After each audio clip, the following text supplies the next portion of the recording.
কয়েক kilometre ride করে এই চন্ডিহারা ফিলিং স্টেশনে আসলাম অকটেন নেওয়ার জন্য। ও মাই গুডনেস, অকটেন নাই? কত দূর?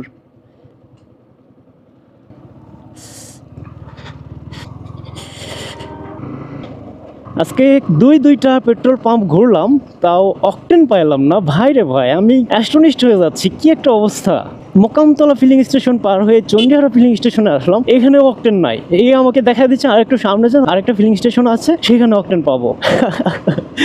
আমি জাস্ট মনে মনে আল্লাহ বলতেছি যে আল্লাহ স্টার্টটা যেন বন্ধ না হয়। কি একটা অবস্থার মধ্যে যাচ্ছি, টেনশন কাজ করতেছে মনের ভিতর, রাইড করতেও পারতেছি না ঠিক মতো। এই হচ্ছে অবস্থা। এখন থেকে যখন দেখবো ফুয়েল স্টেশন যেখানে আসলে অকটেন পাওয়া যায়, এরকম একটা ফুয়েল স্টেশন দেখলেই সাথে সাথে ফুয়েল উঠায় নিতে হবে। আমি তো বুঝতেছি, কেননা বাসার আশেপাশের কোনো ফিলিং স্টেশনে আসলে অকটেন পাওয়া যাচ্ছে না।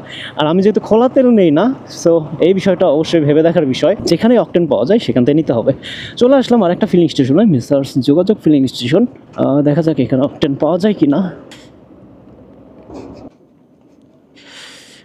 ফুল ট্যাঙ্ক, ফুল 125 টাকা 57 পয়সা।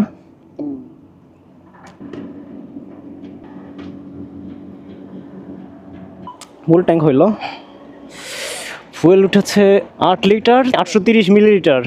তো অনেক দূর এসে আসলে ফুয়েলটা পাইলাম, বলা যায় দুইটা ফুয়েল স্টেশন পার হয়ে এসে এখানে ফুয়েলটা পাইলাম। যাই হোক, ফুল হয়েছে। বেবি তুমি খুশি?